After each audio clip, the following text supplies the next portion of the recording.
Hello and welcome to Salute Your Sports. Comment Enchev here with Tom Castleman, and we are ready for another big show. We talk about a lot of different sports on this program, but if you like football, this is the show for you. We'll recap the national championship in college football, which was basically a Georgia domination, but we'll look more at what does this mean for Georgia? What's the legacy of the win? Where does it rank among the biggest championship wins ever? All that and more on that game. But the big topic today is the NFL. We're starting the show with the NFL. We'll have our Super Bowl predictions, who comes out of the AFC, NFC, and who wins the whole thing. We'll go through every wild card game this weekend, pick our winners. We'll see who does better there. We'll have betting locks of the week, sports trivia, all that and more, Tom. Big news, though, coming down about the last hour or so as we're recording here a little bit after noon on a Wednesday afternoon. Damar Hamlin has been discharged from a Buffalo hospital. Of course, he had the cardiac arrest against the Bengals. He was being treated in Cincinnati. They flew him to Buffalo. Now he's discharged from the Buffalo hospital. So this is fantastic news. Obviously, we'll have to monitor the situation, but at the moment, looks like Hamlin is pulling through, and that is fantastic news for everyone in the sports world. So, Tom, I'm excited about that. Excited about the show. How are you doing today? Doing well. Obviously, great news about Damar. Obviously, we're not doctors, we're not medical professionals, but there is a sports reporter here in Chicago, Hub Arkush, who suffered, obviously not from a contact injury, but suffered pretty much the exact same injury, the exact same cardiac arrest in, I believe it was August this year at the Chicago Bears facility. And he's only recently now getting back to kind of, talking on and publishing articles and talking on sports radio programs. But basically what he said, and he's like, of course, this is not apples to apples, but it's about 3 to 4 months to him to get to this point. He still has a long way to go. And so it's probably going to be somewhat of a similar timeline for Damar. But from what Hub was saying, that the fact that he's progressed as far as he has already is a very, very good sign. So I'm going to take that as, anecdotal evidence to, not quite an apples apples comparison, but definitely good news. Definitely not out of the woods, but the fact that he is, doing this well, this quickly, definitely is great news. Still has a long road to go, but a fantastic way to start the show. And it's really a relief, quite frankly, because I think obviously things could have been a whole lot worse, and just thank goodness that they weren't. Yeah, real quick. I think I did see on SportsCenter that they're saying, like, relative to cardiac arrest, which, as you said, are not apples to apples, he Mhm. seems to be recovering quicker, ahead of schedule, doing really well, which is fantastic news. Apples to apples, by the way, I know you're a board game guy. Fantastic board game. Have you played it? I have, yeah. Oh, it's really good. We'll have to play that together sometime, Tom. I kept thinking you kept saying apples to apples, apples to apples, Mhm. apples to apples. I'm like, that's a great game. It's a great game. So absolutely. Yeah, but beginning with the Super Bowl, of course, that's going to be the biggest thing coming up, and we could do from front to back as far as Super Wild Card Weekend coming up, but let's just get right off the bat with the AFC. I'm going to pull up right here the Super Bowl odds. Here we And go. we've got, quite frankly, three of the top five Super Bowl favorites are AFC. coming out of the AFC. We've got, of course, the Kansas City Chiefs, the number one overall seed, on the bye week here for Wild Card Weekend. We've got Buffalo Bills, the second favorite to win the Super Bowl, and then the Cincinnati Bengals, the 3 seed, rounding out the top five, as they are the third favorite out of the AFC, fifth favorite overall to win the Super Bowl. So really, I think it comes down to those three teams. I believe I'd have to look this up again, but I believe we are in coin flip territory as far as who hosts whom Messy. for when and everything. Messy, but I think the NFL, to talk about something that we touched on a bit last week as far as scheduling goes, I think they did the best thing that they could in terms of saying no contest with Bengals Bills. There's just no way we're going to be able to make up that game in time for the playoffs without shifting everything around. So basically, the coin flip situation is a nod to, hey, Buffalo obviously could have won that game. They would be the 1 seed. Of course, Cincinnati could have won the game. They could be hosting Buffalo and then going on the road to KC for a championship game in the AFC. So all these scenarios aside, it's a little bit wonky this year, but the Chiefs obviously have a massive advantage with a bye week. Andy Reid is renowned for his record with the Incredible. bye. So, comment, I'll let you start because we know pretty much more or less where you're going with this pick. Tell me Sure. all the myriad reasons why the Kansas City Chiefs are going to be hoisting the Lamar Hunt Trophy in January. Well, there is one reason, and the biggest reason of them all, and the biggest player, the best player in the NFL, about to be MVP again. Look, it's Patrick Mahomes. I mean, come on. This guy is Superman. He's Michael Jordan of the NFL, the Messi of the NFL. He is so good. And let this sink in for a second here, Tom. Mhm. Patrick Mahomes is now the oldest starting quarterback in the playoffs out of the AFC. Obviously, Tom Brady in the NFC, Mhm. but all these young guys in the AFC who have not proven it, their teams have not proven it. Kansas City has now played in 4 straight AFC championship games, 2 of the last 4 Super Bowls. They've won a Super Bowl. They're the number 1 scoring offense, the number 1 total offense. Mahomes set the single season record for total yards in an NFL season, adding up passing and rushing yards, surpassing Drew Brees. He's the team is incredible. The running backs are rolling. Pacheco, McKinnon, these guys are good. Travis Kelce, the best tight end in the game. Kadarius Toney, getting him involved in the offense, had that touchdown against the Giants. Kansas City. We talk about this a lot. Like it used to be the whole cliche: defense wins championships, and now the rules have changed in the NFL. Obviously, typically the winner's pretty good at both. But if you were to pull out the last few champions, the offenses have been fantastic. So Mhm. I'm going to go offense wins championships with the modern rules, the modern play. The Chiefs have the best player. They've got the best offense. They have arguably the best coach as well in Andy Reid. How about Nick Bolton? Top 5 in the NFL in tackles.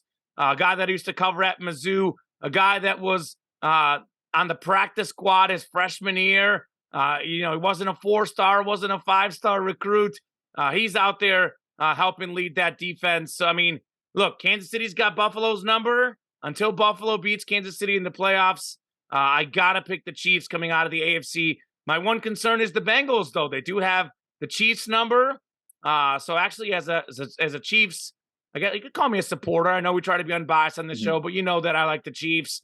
I actually am more afraid of the Bengals simply because of the age-old matchups. Are the Bills a little bit better than the Bengals? Maybe. But are the Bengals a little bit tougher matchup for Kansas City? Probably. It's going to go down to one of those 3 teams. Look, the Mhm. Jaguars, they got in the playoffs, but that's as far as they'll go. Same with the Chargers. Those 2 franchises, they're just taking their leap forward. The same could be said about the Dolphins, who are going to be without Tua this weekend. They're not winning squat without him. Who else did we have in the AFC? Who am I missing? Chargers, Mhm. Jaguars, Dolphins. What's the other team? I'm missing one. Ravens. Ravens, Ravens. who are possibly without Lamar Jackson. Even if he comes back, he's going to be rusty. So it's definitely down to those 3. Look, I'm talking a big game. That's what we do here. We lay out the arguments as to why they're going to win. If I'm being honest, Tom, I'm probably about a 51% sure they'll come out of the AFC. I do think Mhm. that it's probably one of those where it's like 50-50 for the Chiefs, 25-25 on the Bengals and Bills, because talent-wise, the 3 teams are super close. All 3 teams are super close. Bengals might have a ton of depth, but they're the biggest weakness is the offensive line. Neither of these other 2 teams have such a glaring weakness like the Bengals do the offensive line. And then the Mhm. Bills, on paper, they should have the best defense, but that defense is getting worse and worse as we go. More injuries. Von Miller is out for the season. Damar Hamlin, he's a starting player. So, fitting in guys to that system is going to hurt them. So I'm going Mahomes. I'm going Chiefs. Best player, best coach. Give me the Chiefs to make the Super Bowl again. Well, certainly all 3 of those teams have easy matchups as we are in Wild Card Weekend. As you mentioned, Baltimore, I don't think will prove too much of a challenge for the Bengals, Mm-hmm. given that Lamar Jackson coming off of a PCL injury. I think it's like a grade 2 strain on his PCL, which even if he's able to play, he's not going to be at 100% because that is a longer term injury. And of course, with Miami, Tua, I don't believe it. I think he's listed He's out. officially as They out. just they listed him out this morning. Yeah, so basically, I mean, these are all games that I think are going to be, fairly snooze worthy. But we're going to have some great matchups, I think, in the second round of the AFC playoffs because we're going to have Bengals Bills in what's going to be just an exciting matchup, and then Kansas City's facing a good quarterback, no matter what, with whether it's Justin Herbert or Trevor Lawrence out of Jacksonville. Of course, easier path because I think this is a 3-team race. But for me, I said preseason Buffalo Bills, and I really have no reason to go against that. I mean, I could go back and forth with all three of these teams if I'm being perfectly honest with you. But I mean, just like looking at overall complete team, I like kind of some non-standardized metrics, if you will, and DVOA, which is something I like looking at. Has Buffalo as a top 5, as the number 1 team, right above San Francisco, Philadelphia, and then Kansas City. And of course, the big difference is that Kansas City's defense, at least on some advanced metrics, isn't necessarily all that great. But of course, they have very good individual players. Chris Jones right in the middle of their defense, who can absolutely wreak havoc. Frank Clark coming off the edge. Nick Bolton, as you mentioned. So it's definitely it's close. If I had to split it, I would say 34, 33, 33, just giving that extra little repeating fractions of a percentage to the Buffalo Bills on this one. I mean, if you want to get into narrative, I don't think this necessarily plays into how they will do on any given Saturday, Sunday, whenever these matchups occur, but they have a lot to play for. They not only, if anything, I hesitate to say narratively that something as tragic as Damar Hamlin helps the Bills, but it does deflect a little bit of the pressure that the Bills came in as the presumptive favorite heading into the season for the Super Bowl. I believe they were, if not the top betting favorite, certainly one of the top 2 or 3. They were the top. On their way to a number 1 seed before there's the whole scheduling thing that went on. That's a lot of pressure for Buffalo. Now they have a secondary, a rallying cry, do it for Damar. That takes kind of the focus a little way off the field, which I think can actually relieve the players a little bit. They have more stuff to play for, not just winning, because of course all these guys are playing for the Lombardi Trophy. But I think that there's just storylines about Nomi storyline. Castleman, you lose 4 AFC or 4 Super Bowls in a row in the 90s. You have basically a game against Kansas City that you lost because a coin flip went the other way type of thing. This is kind of a little bit of a playoff problem or an overtime problem with the NFL. It's been fixed for this year. It has. So I think it's, I think I'm going Bills on this one, just because that's what I picked preseason. I see no reason to change that. Of course, on the NFC side, out of necessity, have to make a different pick. But I'll stick with Josh Allen and the Buffalo Bills. Yeah, real quick before you asking what I think about the NFC, just a quick rebuttal. I mean, the situation with Damar Hamlin is very hard to see how it's going to affect the team. But I can buy what you're saying, that little extra motivation, what are we playing for type deal. However, in the AFC, Patrick Mahomes and Joe Burrow, I know it's hard to measure how motivated you are, how much of the it factor you have, but these two dudes want to win. They're not going to go out there and go easy on the Bills. I actually think Mahomes is just irritated after the AFC Championship last year. So I've never been one to buy that type of argument deep in the playoffs. I think in like a given game, a given situation, like maybe it's like a regular season game, they're playing for Damar Hamlin. You see the opening kickoff get, taken back, which is a special moment, by the way. For sure. First play afterwards to get a touchdown kickoff return.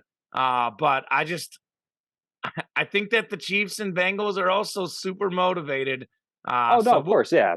I'm just saying, like, from like a story perspective, it just changes the focus a little bit for the Bills. It's the best story, given their fan base, given what's happened with Damar Hamlin, given the 4 straight Super Bowl losses.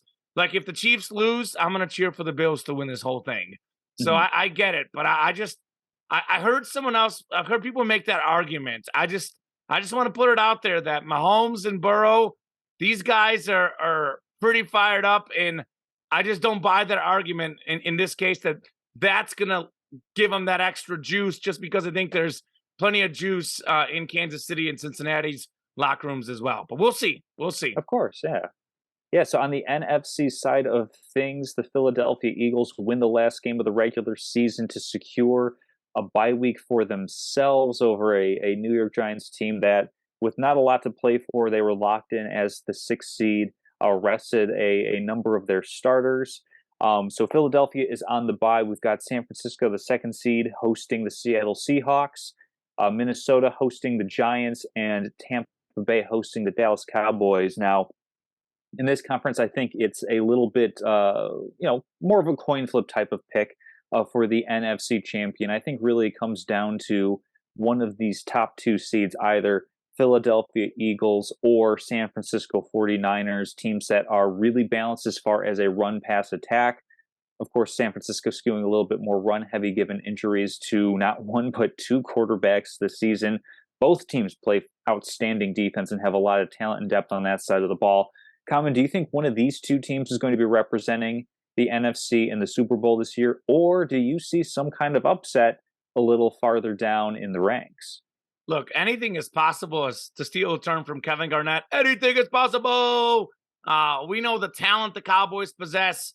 We know what Tom Brady has done in the playoffs. You also know what type of luck Tom Brady gets in the playoffs.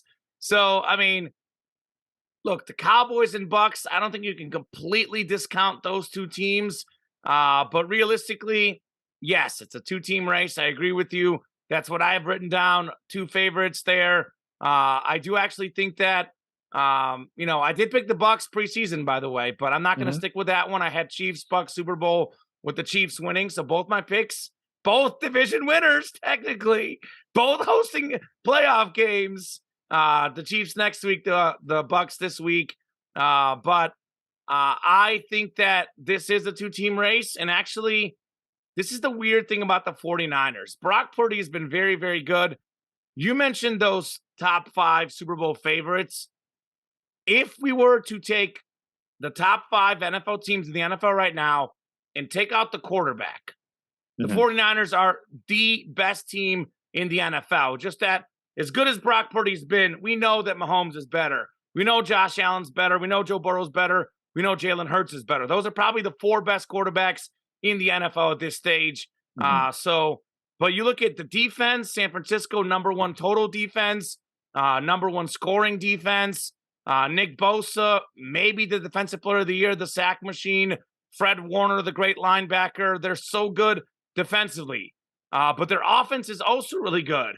They're 6th in points scored, despite having 3 different quarterbacks play the season, despite Deebo Samuel being out for injury much of the season. They've got 2 great running backs. I'm saying great because Elijah Mitchell is above average starting running back on this team right now with McCaffrey. He's number 2, but McCaffrey, Mitchell, you got Deebo and Ayuk, which are definitely, top 10 receiver duo probably in the NFL. The stats may not prove it, but, given what they can do, George Kittle's a top 5 tight end. They've got a great coaching staff. They have great special teams. There's really no weaknesses with the Niners. The only weakness could be the quarterback. But I think overall for me, they're still better than Philadelphia. This is a very young Philadelphia team. I know they won the Super Bowl. Can't remember exactly how many years ago, but very few of those guys from that Super Bowl team are still there. The nucleus is completely different. Meanwhile, San Francisco has a lot of the same players who played in the Super Bowl a few years back, who played in the NFC Championship last year.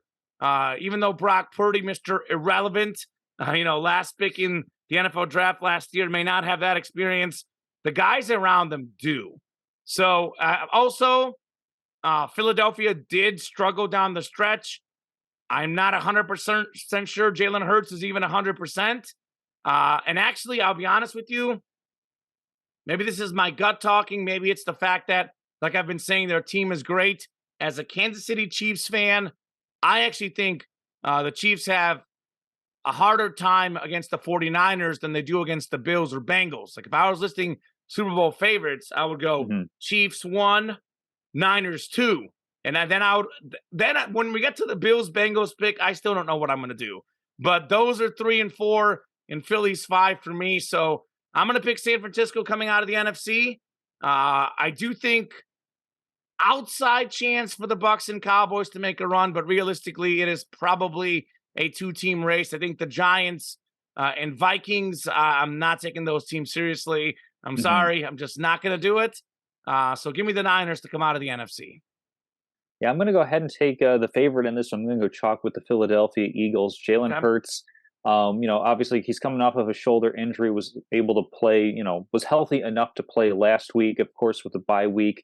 He gets a chance to be a little bit more healthy heading into the playoffs, although at this point in the season, nobody is anywhere near 100% on any NFL roster unless you literally just got signed off the street a week or two ago. I think that, basically it is, that whole quarterback question of how much better is Jalen Hurts, how much more valuable, important is he to the Eagles and the offensive attack that they're able to run? Because I think that that's a significant advantage that the Eagles will have over Brock Purdy and the San Francisco 49ers, because Eagles have good running attack even without Jalen Hurts involved. Really good offensive line.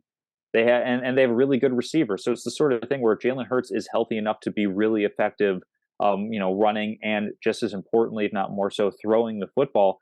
I think the Eagles are every bit as good as the San Francisco 49ers, and I think that they have the player who's going to have the ball in his hands every offensive snap, barring some wildcat whatever.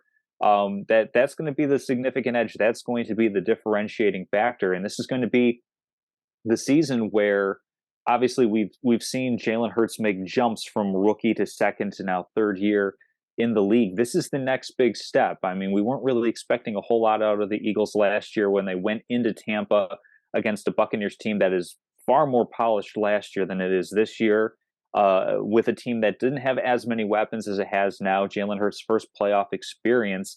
Now it's time to see his talent take over and see if he can, obviously he has all the physical tools.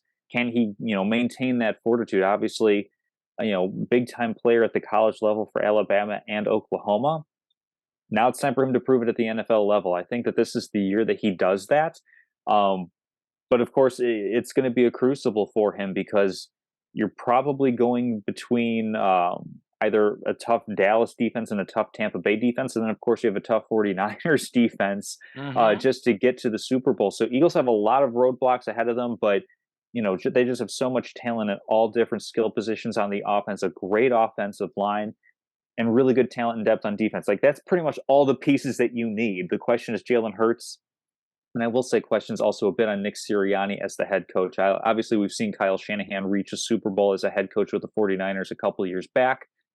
How can Sirianni coach in these situations? It's going to be a rise and shine moment for him as well. Yeah, I like Jalen Hurts. I'm looking for him. I cheer him on for all the best. I just think the 49er defense finds a way to stop this guy. I mean, a guy who still has to prove it in the playoffs. I mean, it's a different stage, a different setting. As you say, like taking the next step in your career, like making the playoffs, maybe the next year, you make a deeper run, etc. I just think that San Francisco defense is going to be dialed up. I think they're going to give Jalen Hurts fits. They're not going to completely shut him down, but they'll shut him down enough to the point where he's not effective. So I look for the Niners defense being too good against Jalen Hurts in the NFC Championship game, personally. So we'll see. Yeah. And of course, it leads to the big question now of who is going to be hoisting the Lombardi Trophy. I think we're going same conference, but of course, different teams on this one. As I'm going to go with Buffalo Bills. No reason for me to back off my preseason prediction now. I mean, I stuck with the Rams last year, and they did well for that one stretch before they absolutely had the wheels fall off this year. I'm going to have the Bills doing the exact same thing. I think it's just going to be an overwhelmingly positive story for that to happen, which, of course, isn't a reason for a victory to happen, but they certainly have the talent on both sides of the football. And if Josh Allen can be the supernatural talent that he is and limit the mistakes that he tends to make while trying to be supernatural about things, I think the Bills can go a really long way and be hoisting Lombardi Trophy at the end of this thing. Like you said, no reason to go away from my preseason pick, as I knocked my mic over. I think it's the Chiefs. I mean, ironically, you were talking about Josh Allen making mistakes. He does make a few really questioning mistakes. I know Mahomes, I mean, every quarterback makes interceptions at some point, but usually with Mahomes, it's like because he's trying to force a throw that, normal people can't make. Josh Allen has one or two boneheaded plays a game where he's not even forcing it. He just throws it to the other team. I actually think that Mahomes is a much smarter football player. Like talent wise, they're pretty similar. I think Mahomes might be even better, but like a big difference to me between Mahomes and Allen is actual football smarts. And just because Mahomes is a gunslinger and he tries to fit some balls into some windows, people forget just how smart this guy is, how well he reads the coverage, how prepared he is. I think that you look at, the teams you're listing off, Eagles, Bills, pretty new head coaches. You look at Andy Reid, that man will be ready to coach him up. So I do like Kansas City.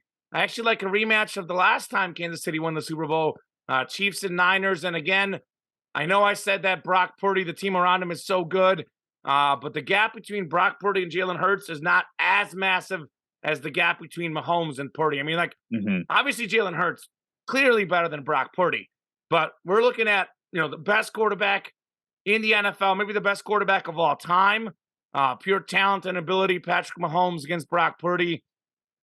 That will make a difference. Also, I know we talk about Andy Reid after a bye week. I know it didn't work out in the Super Bowl against the Bucs, but the vast majority of the time, Andy Reid gets a bye week. I mean, come on now. He'll get a bye week going into the Super Bowl. The Chiefs will get that win. So give me the Chiefs. Chiefs over Niners in the Super Bowl. Patrick Mahomes gets his second ring. And then the discussion for, can he get to Tom Brady? Can he become the GOAT? It's going to be back in full swing, Tom. Back in full swing for my boy, Patty Ice. Gotta love it, man. Gotta love it. Well, before we get to the Super Bowl, obviously we touched on the conference champions in the main matchups, but there's obviously other games going on in this wild card weekend. Starting off on the NFC side of things, I think probably the most contentious matchup on the NFC side, and perhaps for any of the games this super wild card weekend, is going to be Tampa Bay hosting the Dallas Cowboys, and this is a tale of two teams where Dallas started out the season, really hot. They've had some bumps along the way, whereas Tampa Bay really hasn't gotten things going quite right. Finished the season 8-9, although, I mean, they weren't really going for all that much in the last game of the season, given that they already had locked up the division, could not improve their seeding or anything. They were locked in as the 4 seed hosting a playoff matchup. So really, nothing to truly play for against the Atlanta Falcons in that loss. But Tom Brady saying that Tampa Bay is as healthy as it's been all season long. Do you buy that as a reason for the Buccaneers to hold serve on home court? Or do you see the Dallas Cowboys overcoming and winning this one on the road? Cowboys actually are road favorites on this one, I believe. Yeah, 2.5 points, I think. Tom. I will be completely honest with you. I have gone back and forth, back and forth, back and forth. To this moment, I'm still on the edge of my seat, just waiting what I'm going to pick, because I don't know. This is a game that it's so wide open. Look, there's many reasons for both teams to win this game. So, I mean, look, on paper, the Cowboys have the better team, no question. They've got way better running backs. They've got a better defense. It's actually a very, very tough matchup for the Bucs. They're second in the NFL in pass yards. Dallas is 8th against the pass. So actually, yes, Evans, Godwin, whatever, these guys are back. They're healthy, as Brady says, although Evans did miss the last game with an illness. It was the last week of the season. I don't know what to read into that. So on paper, it tells you that it's a tough matchup for the Bucs. The Cowboys are the better team. They've clearly got the better overall team at the moment. I think there's no debate about that. But on the other side of things, you have the other stats. Brady's 7-0 against the Cowboys. The Bucs are at home despite having a worse record. I think this should be something they should change, by the way, in the NFL. You know, Mm, I know what you're saying, but we do it different in the NBA. I feel weird that an 8-9 team gets a home game, but that's another debate for another day. And then there's the classic old situation of, you know, Tom Brady in the playoffs. I know I've talked about this a lot. Obviously, his playoff numbers are fantastic. Maybe not quite as good as people think, but he always gets the breaks. It's mystical, Tom Brady, the mystique of it. Brady in the playoffs. It just you can't he pick just against Brady wins. in the playoffs. He just wins, right? And then what do the Cowboys do in the last 20 years? They just choke. These guys choke. They should have won against the Niners last year. They choked. We've seen them choke so many times. So it's I don't know what to make of this game. I probably will not be betting on it unless I bet Cowboys first half line, just because I think that the Bucs have been slow starters. They've come back and rallied in games. So I don't know what the line is, but the Cowboys first half line might be a good play. Ultimately,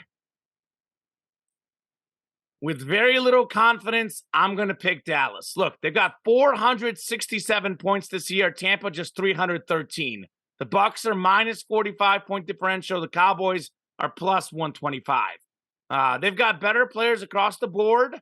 The dangerous thing, though, is that you can argue that the Bucs have the better quarterback and the better receivers, and the NFL is a passing game. Mhm. But I think Dallas has a better defense across the board. Defensive line, linebackers, defensive backs.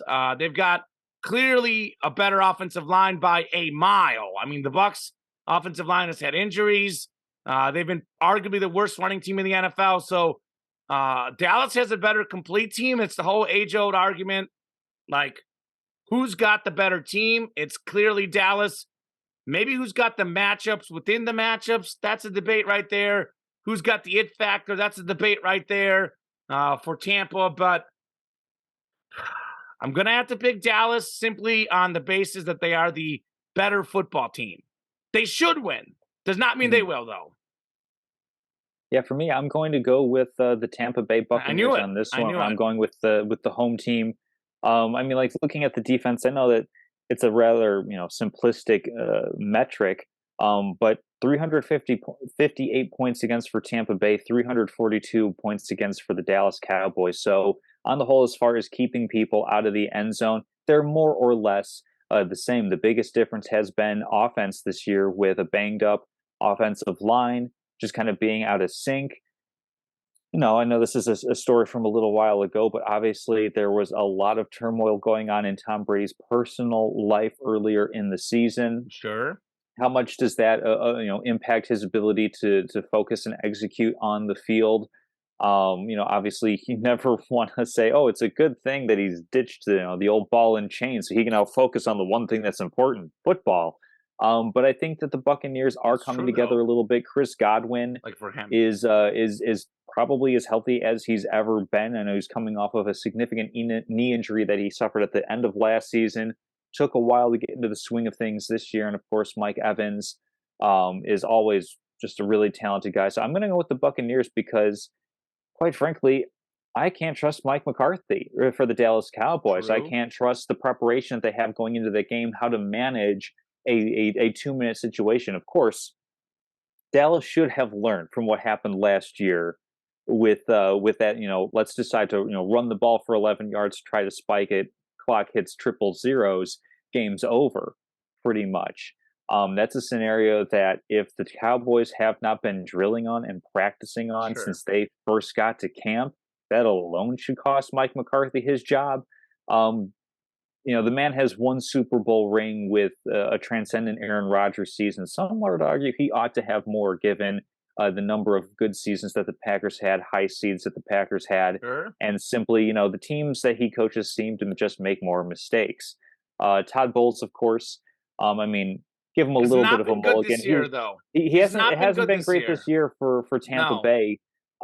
So I'm just going to go with the Buccaneers on this one. This is a tale of two teams that had high aspirations heading into the season. Both were listed as Super Bowl contenders heading into the year. Now are going to be fighting for their playoff lives, the ability to go on and face most likely the Philadelphia Eagles. But of course, if there's an upset, Giants or Seahawks they will be rerouted elsewhere in the conference. But give me the Buccaneers at home on this one. I think they just have just like the slightest edge of being able to pull out this victory.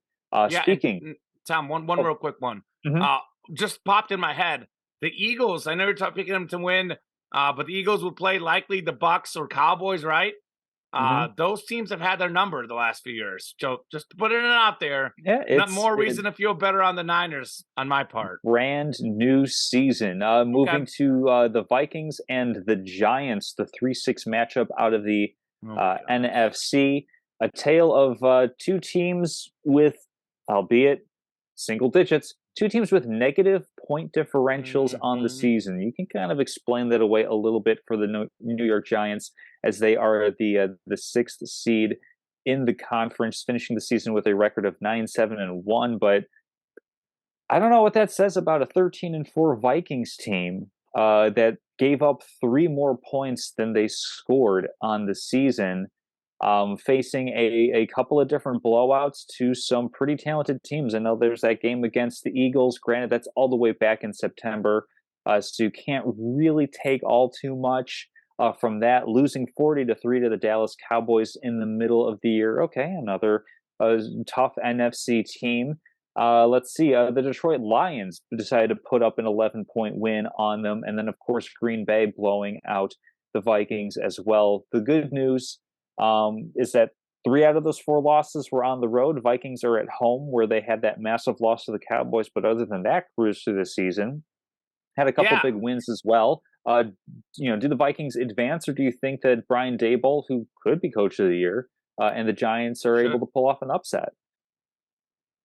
Look, these are two teams.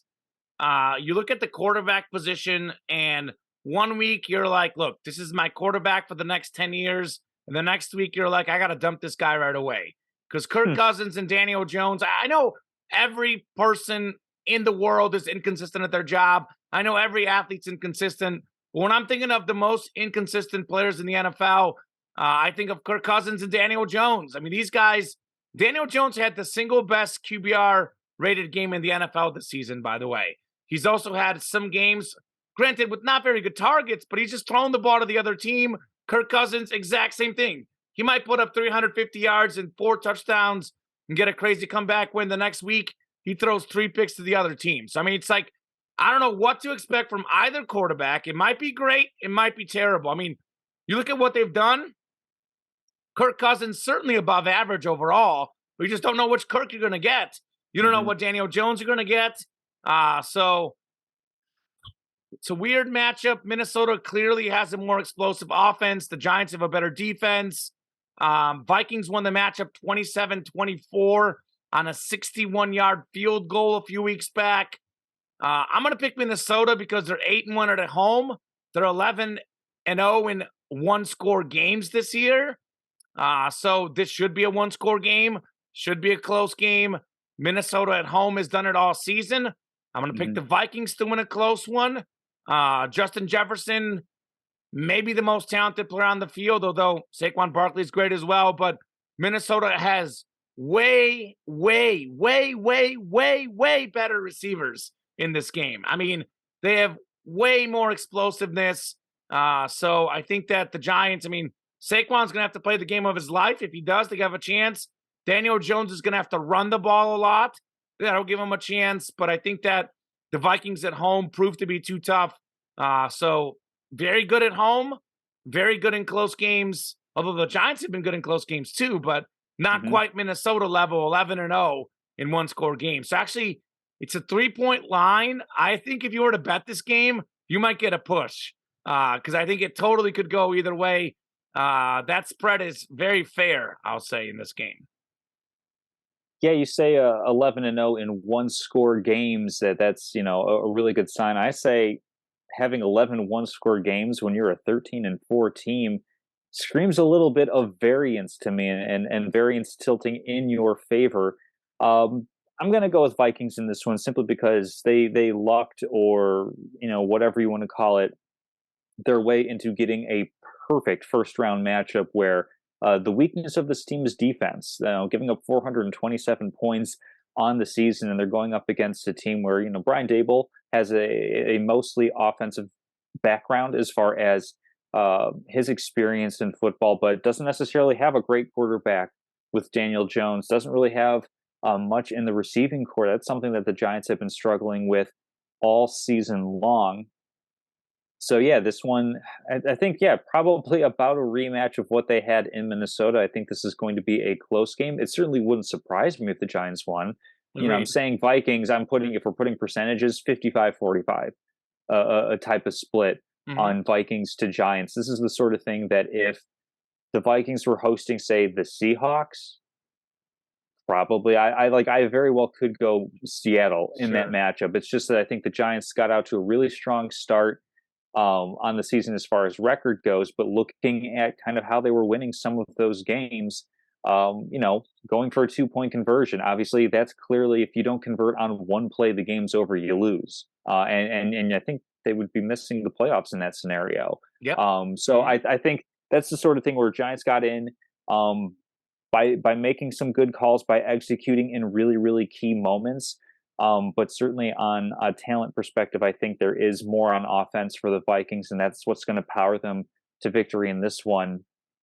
Don't look for this to come down to a defensive stop. Look for this to come down to whoever has the ball last getting into field goal range or getting into the red zone for a shot at a touchdown to win it. I think that's how it's going to come down at the end of this game. I don't think the Vikings defense is very good, which is why I don't have them going much beyond this game they'll into get playoffs. clobbered. Yeah. They'll get clobbered next week. Yeah, it'll be one of those deals where the Niners or whatever it ends up being, they're going to get clobbered next week. Yeah, it'll either be the 49ers, who just really briefly, it's going to be 49ers over the Seahawks, right? Like that's. Yes. I know the Seahawks have been surprising this season. They've played above their waterline, I think. They've exceeded expectations, certainly for me. And maybe even for you. I know that you were saying earlier in the season, hey, this team is better. Team. Yeah, and they're right about there.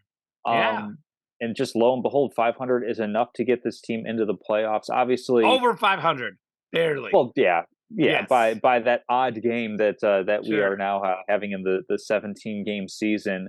Of course, if there's any team, I think in this first round that could give Kyle Shanahan fits, it would probably be Pete Carroll, just because of the quality of coach that he is. But Brock Purdy has now had plenty of time at quarterback for the 49ers to be in the swing of things. I don't think he's particularly nervous or anything like that. No. We're talking about a guy who, against all odds type of situation, is a starting quarterback for a playoff-bound 49ers team, a Super Bowl, heavyweight 49ers team.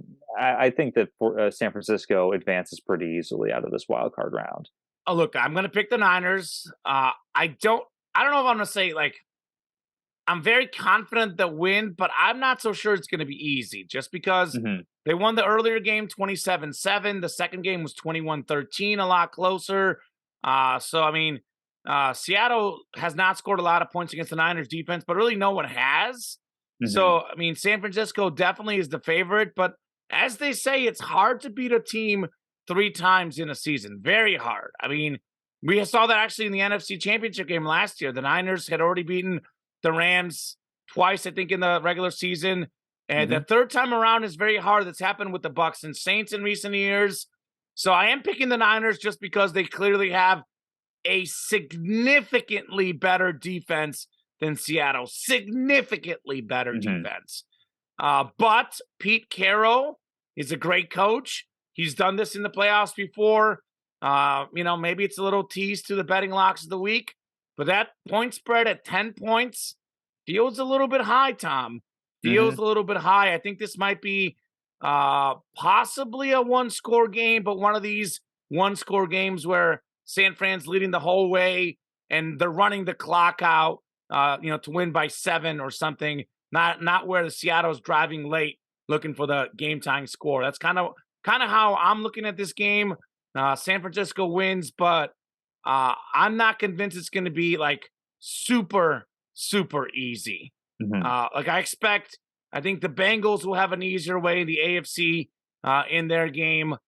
So we'll see. Definitely will be a good game to watch.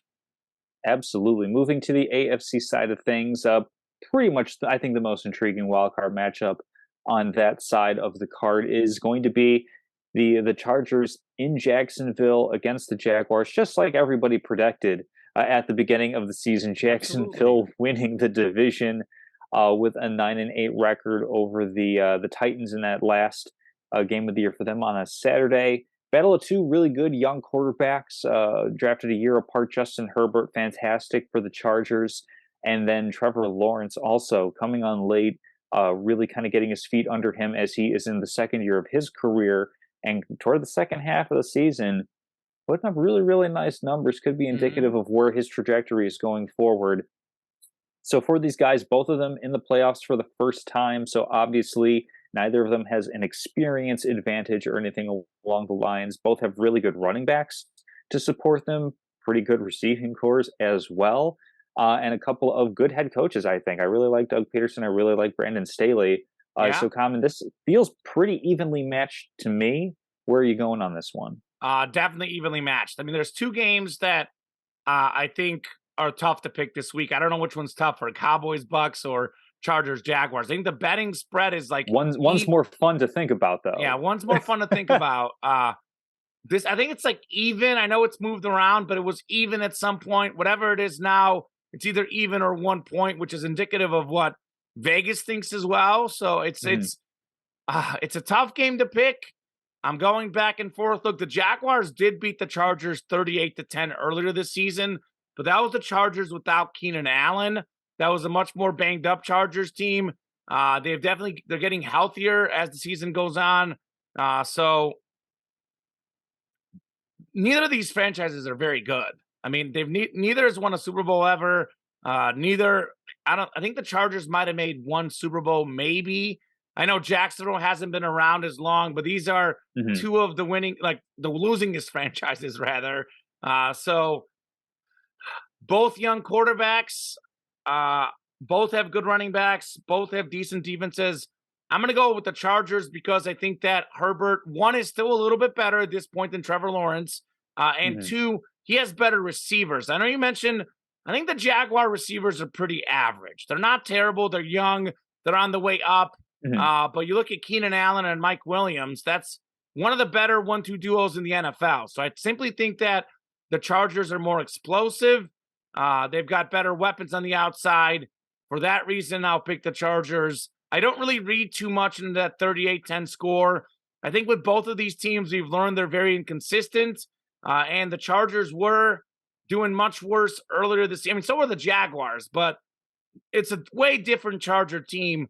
Literally with personnel on the field and how they're doing compared to earlier this season. So not very confident in this game. I mean, Jags at home should give them a slight advantage, but I do think the Chargers are a more talented team. So I'll pick the Chargers for that reason. Yeah, I'm going for the Chargers as well. One of the main factors it's going to come down to is the Chargers are one of the most pass-happy teams in the NFL. Jacksonville is in the bottom half of the league, if not bottom, third of the league in pass defense. So I think that's going to be a significant advantage for the Chargers. And even though they don't really have a ton of playoff experience, they have just in general more experienced players. You look on the defensive side of the ball, you have Khalil Mack up front, who's been to the playoffs, knows what to do. Austin Eckler has been around as a dual threat running back for quite a while.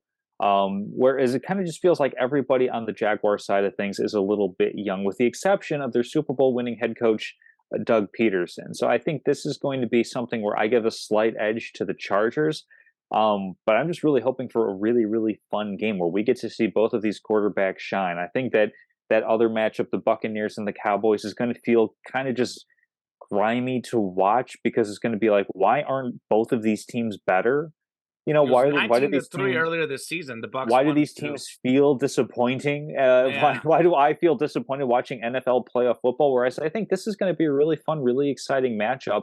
In part because it's going to be really fresh. And that's a nice feeling, a nice a sense of parity in the NFL. Neither of these teams, I don't think, are going to be advancing into the next round as they head into Arrowhead for what's likely going to be, I don't know. I won't go ahead and start throwing out betting lines, but it wouldn't surprise me if there were a touchdown or more. I'm telling you, the Chargers play the Chiefs tough. Yeah, I'm a but it's Chiefs also the guy. The Chiefs will playoffs. win. I know. I'll Yeah. counter real quickly your argument, even though I'm picking the Chargers just because I think they're just a better football team and more Hmm. explosive. Uh, Different type of experience, but I actually could argue the other way, saying that the experience Trevor Lawrence and Travis Etienne have in a college football playoff and national championship setting is kind of a similar parallel to a playoff game. And I'd argue that the Jacksonville, in some ways, actually has more experience. But that's just a couple guys. I know it's not the entire roster, but just putting that out Hmm. there. Absolutely. A couple more matchups that we can just kind of, I think, breeze through really Yes, quickly. I I mean, agree. I looking agree. at Bills Dolphins, with the news that Tua Tagovailoa is going to be out for the game, and I believe Teddy Bridgewater as well. They're going with Skylar Thompson. Yep. This is It's going to a be Dolphins ugly. team that got in because they won 11-6 against the New York Jets, and it was a pretty unfortunate game. The Without a Lions touchdown. the line's 13 in favor of the Buffalo Bills. We're not to locks of the week yet, but I think this is pretty much a surefire. This is way beyond our limits as far as we put in for that. But on the money line, you can go Bills and feel pretty good about that one. I don't really see much more to talk about. Given we already discussed the Bills a bit in depth for the Super Bowl segment, and the fact that Miami is just unfortunately, with Tua out, just not even close in this one. They're abysmal without Tua. The offense, and that's why Tua is the real deal. Now we'll see what happens with the concussions. We'll see what happens with his future. Mhm. But anyone that says that anyone can go in and throw the ball to Tyreek Hill and Jalen Waddle, it's not true. And that's why when people talk about Mahomes, like he's only good because of these guys. He loses Hill, he's still good. Playing the quarterback position in the NFL, it's a lot about timing. You might have good players, but if you can't get rid of the ball, you can't get the right reads. It's not as easy as it seems. Uh, they have been really, really bad without Tua this year. They only won that game because of how bad the Jets are down the stretch offensively. So yeah, 100% Bills. I do think. Well, I don't know.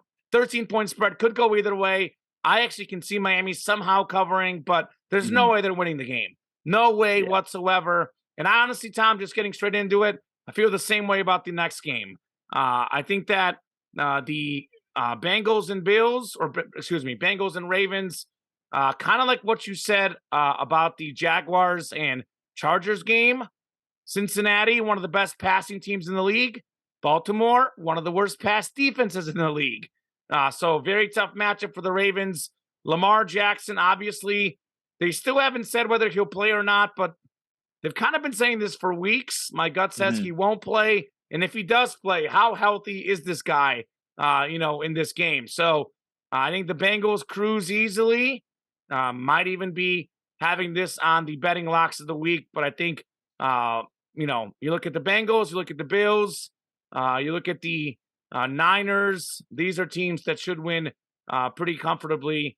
I actually think, though, the Bengals and the Bills will win by more than San Francisco just because Mhm. their opponents are worse, and it should be very, very smooth sailing for them in the AFC.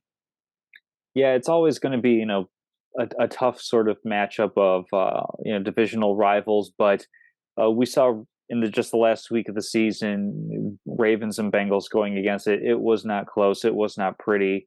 Nope. And I think we're in much of the same. I mean, now that the news has come out that Lamar Jackson has not been practicing this week, the line has moved because I had this actually circled for the later segment locks of the I week. did For too. the way I've seen it, it went from 6.5. Bovada currently has it at 8. You can probably get a half point elsewhere, but I think it's moved beyond that big number of a 7 point spread. Um, yeah, I'm basically still it's taking Bengals. it. Yeah, this is still a team that is really good on both sides of the ball, pretty well coached, I would say. Just a mere possession away from hoisting the Lombardi Trophy last year, and they're as good, if not better, this year with a little bit more experience for Joe Burrow, with a little bit more experience for Jamar Chase. This is just an electric team across the board, and I don't think the Ravens have enough on the defensive side of the ball to pressure Burrow enough to keep this game close, let alone winning it. So give me the Bengals to round up wild or super wild card weekend. Uh, definitely going to be recapping this a bit next week and going into the divisional round of predictions as well. I think for the most part, we're in agreement. I don't know if there's any that we disagreed on except Tampa and Dallas, correct? All the other ones, I think we're in lockstep because we're both going 49ers, we're both going Vikings, both going Chargers, Bengals, and Bills. So just Tampa and Dallas. Yeah, so we'll be we'll hopefully be talking about all of these teams for the most part next week. Sure. But one team we're going to talk about for the last time this season.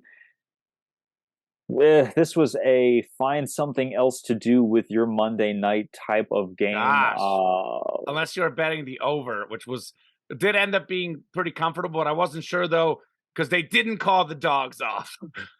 So 65-7, the Georgia Bulldogs over the TCU Horned Frogs. Here we were a week ago saying TCU upsetting Michigan. They've been getting disrespected they can keep all it close. Year long. They can keep it close. I think I had it as 10. I think you had it as maybe a touchdown, something like that. Yeah, we missed the ball on this one. And then we saw what happened when they faced a real program, when they faced a team that quite frankly looked like it's a play on Sunday type of team. Yeah, the Dogs were playing like it was Sunday, and the Horned Frogs were playing like it was Saturday, if not maybe playing like it was Friday. Yeah, so I guess we could kind of recap it as why did Georgia win so easily? I think certainly this is one of the most dominant championships we've ever seen. I think kind of like Alabama, Notre Dame, that Manti Te'o Notre Dame team going up against Alabama and absolutely getting steamrolled, again showing a chasm between the best of the SEC and the best of, quite frankly, the rest. There's any number of ways we can go with talking about this that could be somewhat interesting, but this was just an absolute snooze fest once the score was like 24-7. It's like, I don't see this. The writing's on the wall. Yeah. Okay, well, so I mean, Georgia won by a lot because they have clearly the better athletes, clearly the better team, the better coach. They're better at every position. They got more 4- or 5-star recruits than TCU, no question. But the reason why it was so bad is because they were aggressive, relentless, and they did not stop. I think that Georgia and Kirby Smart wanted to make a statement. They wanted to make a statement saying, look, we are the new top dog, literally, in college football. After that Ohio State game, there was a little bit of question marks. They could have lost the game on a field goal. He said we had to refocus. We had to play better. This was a prove-it statement game. That's why they won by so much, because they wanted to. They could have called out the Dogs earlier. As far as, is this the biggest, most dominant? I think, by the way, Stetson Bennett had like 6 touchdowns. Yes. I got to look up his updated NFL draft stock, but this man should get drafted. He should get drafted, yes. Tom. It is a 7-round draft, yes. He should get drafted, and he should he's look, we'll talk about this later. He's a top 32 quarterback in the world. Now, is he a guy who's going to be a starter for a playoff team? Probably not, but the guy has proven it. He has proven it. He's been fantastic. He's such a good athlete, too. That's what keeps him, to me, as an NFL quarterback. Because sometimes you look at, like, a guy like him, you don't think he's athletic, but the dude is super athletic. He's super fast. You can look it up. Stetson Bennett. Someone draft this man, please. But as far as Georgia, they just had to prove a point. They certainly did it. This is definitely the most dominant championship performance I've seen. I know this sounds crazy, but in the history of sports, look, 65-7 is the biggest difference in, a championship game for college football, in a semifinal college football playoff for college football. We've never seen this before. We've never seen 65-7 in the Super Bowl. I know the 85 Bears were really good. I know there's some games like that Alabama game. Alabama probably could have won by more, but they were chilling by the end. But this has to be the most dominant performance. They actually could have scored again at the end. They finally kneeled at the end. They could have been 72-7. They missed the PAT, could have been 73. And actually, the only touchdown TCU got on a holding call, which if they hadn't made that holding call, they would have had 0. They had one holding call, then one big pass play. That was it for the whole game. So this is for me, the most dominant performance in a national championship game. And, this is Georgia making their statements. We are the #1 program in college football. It's on you, Alabama. It's on you, Nick Saban. Can you respond and say you can keep up with us? Because it was like, can you keep up with Alabama? The answer was no. Clemson won one year. You're not going to win the championship every year. But Alabama's been the best program for about the last 10, 15 years. Right now, Georgia's top dog. I know Nick Saban was on set, and it was a David Pollock, one of the, I think that's the guy's name, one of the announcers. I know he's a former Georgia Bulldog. He said that Georgia's the top dog, and Nick Saban looked really uncomfortable. But it's the protege. Kirby Smart's taking a lot of Nick Saban's recruits. And guess what? He's now taking Nick Saban's national championships back-to-back for Georgia. We'll see if they can make it 3 in a row. We haven't seen that. So we'll see if they can make it 3 in a row. I think Alabama's going to have a response, but right now Georgia is without question the top program in college football. One loss the last 2 years against Alabama. That's pretty good. Yeah, I mean, I think as far as like big picture college football stuff for now, yeah, Georgia is the new Alabama, because for a while, Alabama wasn't that great of a program. Nick Saban came in and really made it the level that it was, where they were just absolute world beaters. Now Georgia has taken that mantle on for now. I think heading into, as we're kind of like moving farther along with the transfer portal, as far as athletes being able to move from school to school without having that season of waiting, it's going to be, I think, a little bit more challenging to have kind of like a dynasty feel to teams, just because players are going to go where there's playing time, and why shouldn't they, type of thing. They absolutely should try to get as much out of the college experience as they can. Both Georgia and Alabama are going to have to face new questions at quarterback heading into the next season, as Bryce Young, Stetson Bennett, both going to the NFL. Obviously Bryce Young is going to Stetson Bennett. I imagine he'll get drafted by somebody. So I'm just going to take a flyer on him. I just read. Yeah, like somewhere in on day 3. I mean, maybe with this national championship performance. Of course, there's going to be the scouting combine. People are going to get his measurables, his pro day, everything. I could see him being like maybe a 5th, 6th, 7th round pick type of thing. Certainly going to be an NFL player. As far as what kind of NFL player, I mean, I think that's a different kind of discussion. But because there are certainly a list of great NFL quarterbacks, a list of great college quarterbacks, and there are some who overlap in a Venn diagram. But there are some who are just in completely separate categories, and that's completely okay. Not taking anything away from the career that he has had. It is absolutely now one of the best college careers, and certainly what an arc, where you have a guy, Stetson Bennett IV, who I mixed his name up and called him Bennett Stetson IV a couple of years back on the program. That was last ascending year. From maybe this year too. Definitely not this year. Once you win a national championship, Tom knows your name. But yeah, it was on Georgia's ascent last year. I think I was just like, hey, this Bennett Stetson guy. But going from walk on to winning 2 championships, could very well win the Heisman. That's quite a story, and that's a good spot to be. I don't think that anything that happens, after NFL draft can be an indictment on this guy, because he's already living a dream. But yeah, both Georgia and Alabama have significant questions to answer this coming season. And when you look at Alabama, this was kind of the first time in a while that they didn't really reload on wide receivers the way that they typically do. We're going to have to see if they're going to be capable of reloading at quarterback, which is kind of something that's more of a recent vintage. But even on defense, I mean, we're talking about Alabama having arguably the top 2 players in the NFL draft with Bryce Young and Will Anderson, and yet, giving up 50+ points to Tennessee, having just a couple losses on the season. Their defense isn't what it used to be. It isn't what Georgia currently is. So I will say Georgia is the new Alabama for now. And like you said, it's up to Nick Saban to answer, and how he's going to answer, and how name, image, likeness, how transfer portal, how all these different things are going to affect how well or how much these programs are going to be kind of dynastic, overlords. Or with the advent of a playoff coming up in a few years, with the conference realignment coming up in a few years, is the playing field going to get leveled out a little bit more? So there's just more exposure and more level opportunities in different programs. Yeah, real quick, a couple final notes on this before we move on to locks of the week.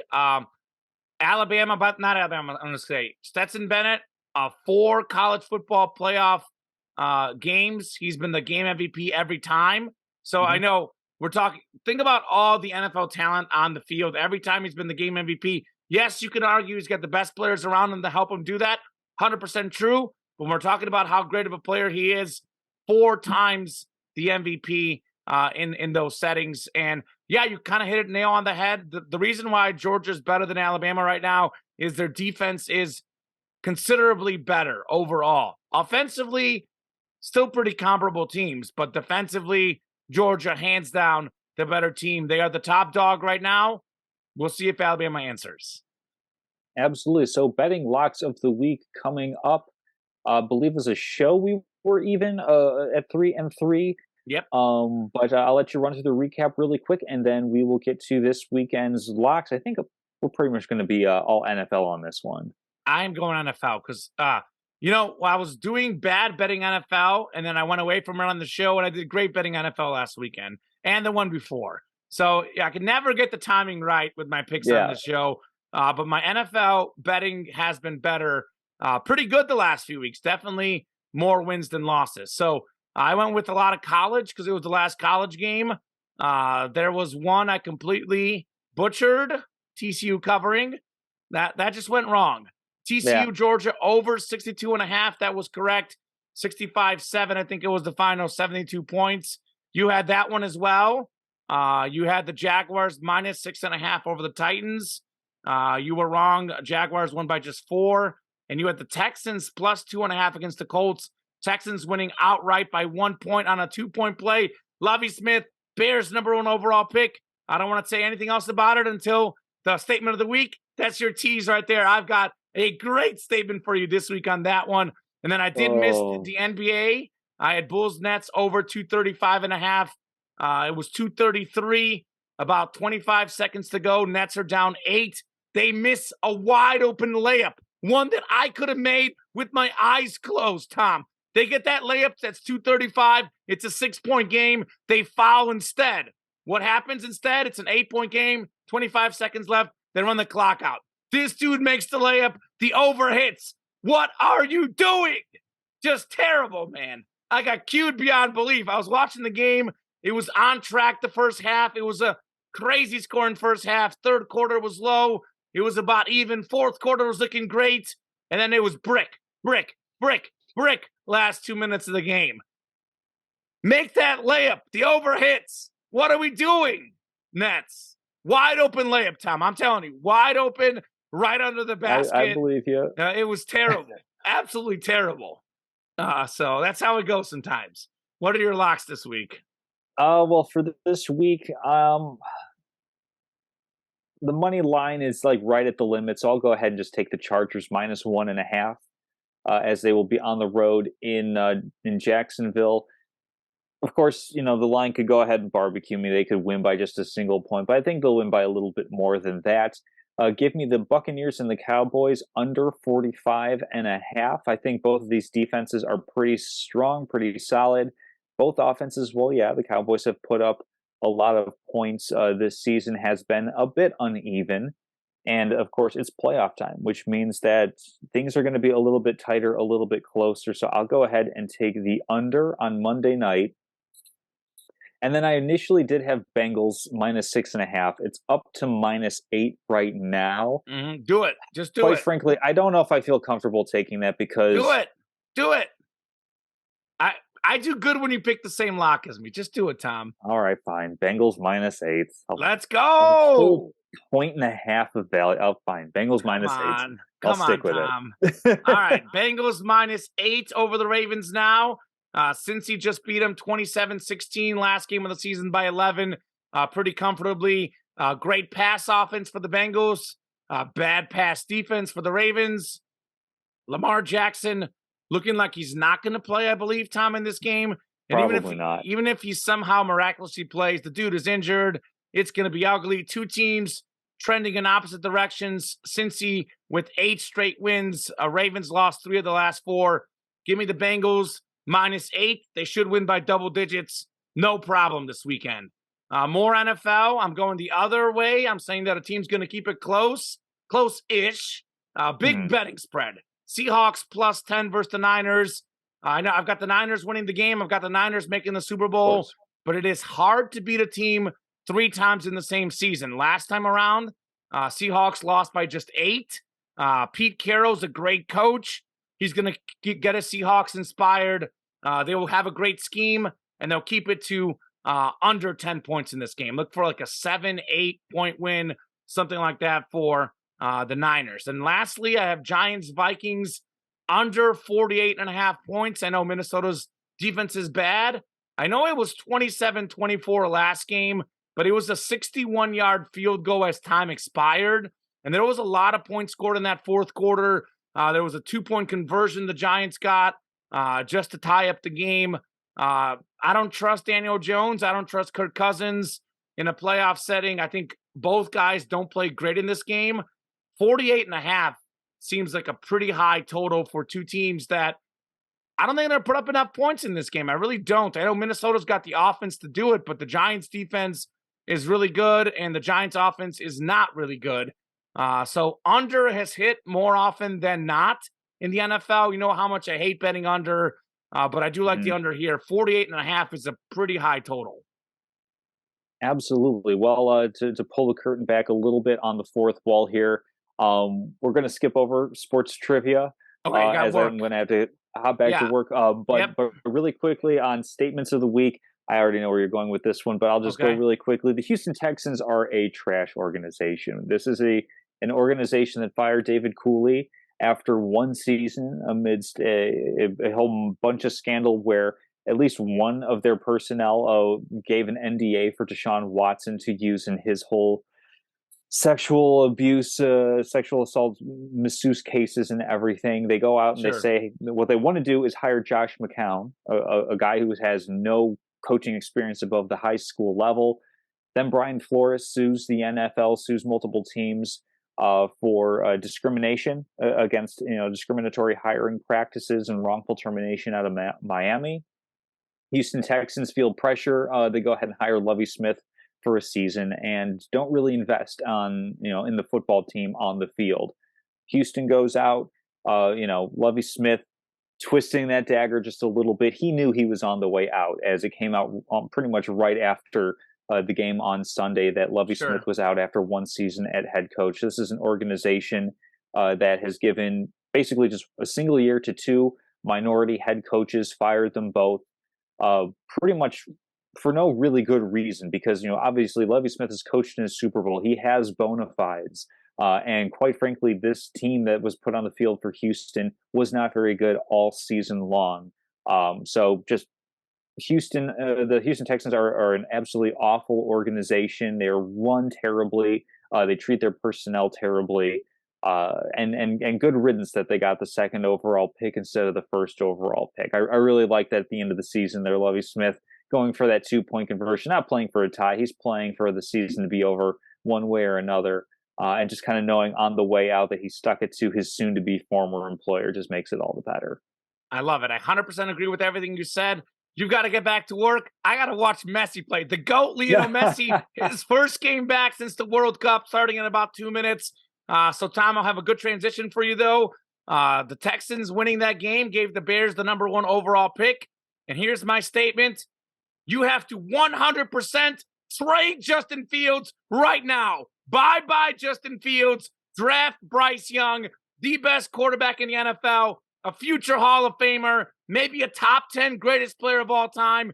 That's how good Bryce Young is. The guy's a generational talent. You cannot pass up on the best quarterback in the draft. Justin Fields, he's a great running quarterback. What happens with running quarterbacks? RG3, injury, done. Lamar Jackson, injuries right now. He could be done. You cannot rely on just a running quarterback in the NFL. You pass the ball. They had 3 wins. The worst season in the history of the Bears organization. They were in so many close games. Justin Fields was not clutch. Bryce Young has got the moxie. He's clutch. Dump Justin Fields. You cannot go forward with him as your quarterback when you have a generational talent in Bryce Young.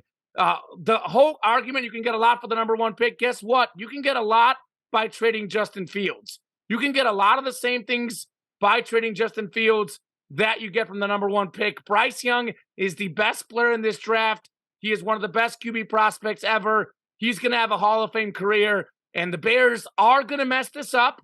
They're going to dump Justin, or they're going to not get Bryce Young. They'll stick with Justin Fields.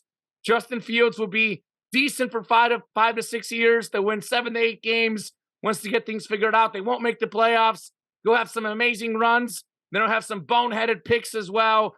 But if the Bears are smart, they got to get rid of Justin Fields and go to Bryce Young. But it's not going to happen, Tom. I know they're going to stick with Justin Fields. As you know, the Bears always mess these things up. But I think for the Bears organization, they have to go with the best player. You get the number one pick, you go with the best player. Bryce Young, I think most people can agree, is a better prospect than Justin Fields was. He's a better player than Justin Fields. I am not sticking with Justin Fields. I might have stuck with them if they had the number 2 pick, the number 3 pick, okay. But now that you got the top pick, now that you have Bryce Young, pick Bryce Young. Please, Bears, please, for my sanity. You disagree, I can tell. I strongly disagree. Yes, okay. but that's okay. I believe Justin Fields can absolutely be the quarterback of the Bears' future. I think once he has somebody who puts up more than 554 reception yards, Cole Kmet, as your top receiver for a season, I think once they surround him with talent, he's obviously an incredibly talented guy. I'm convinced that. I mean, he'll get better. It's really hard to win a Super Bowl, but Bears can absolutely win divisions with Justin Fields. They can absolutely advance in the playoffs with Justin Fields. I think that, I'm not saying it will happen because it's very difficult to do so. I think they can win a Super Bowl with Justin Fields as the quarterback. He's shown in the college that he can be a really good passer. Once they get him somebody who's better than Darnell Mooney and Equanimous St. Brown, two guys who dropped significant passes in game-winning situations. I think he's been good. I think the talent around him hasn't been. Bears are the number one pick. They have more than $100 million in cap space. There's definitely a lot of opportunity for them to build around their quarterback. Of course, Ryan Poles should do his due diligence. And if he agrees, if he does believe Bryce Young is significantly better than Justin Fields, I have no problem with him doing that. But I think it's premature to say that Bryce Young is going to be absolutely better than Justin Fields, let alone a Hall of Fame quarterback. Real quick, gut feeling, Bryce Young, Justin Fields, better career. Go. Justin Fields. Okay, see, I disagree there. By the way, I agree with everything you said about Justin Fields. I think Justin Fields can be a solid NFL player. He does need help. My whole thought with this, you can get help for Bryce Young, like getting these receivers, getting these offensive line. You've got the salary, you've got the stuff. Bryce, you can get almost as much for Justin Fields as the number one pick. You are going to get more with the number one pick. I agree with that. I get that. But you can still get a lot of these pieces by trading Justin Fields. My opinion, again, this is very hard to forecast quarterback to the next level. My good feeling, though, Bryce Young, absolutely better than Justin Fields. And now, if Ryan Poles thinks that, then he should go with Bryce Young. We'll see if he thinks what I think, but I think that, 3 wins, Tom, it's tough. It's tough. He would start. I know it trying to win this. I know it wasn't his fault. I know they weren't trying to win, but it just feels like such a disappointing season. I want a winner in Bryce Young. Give me Bryce Young.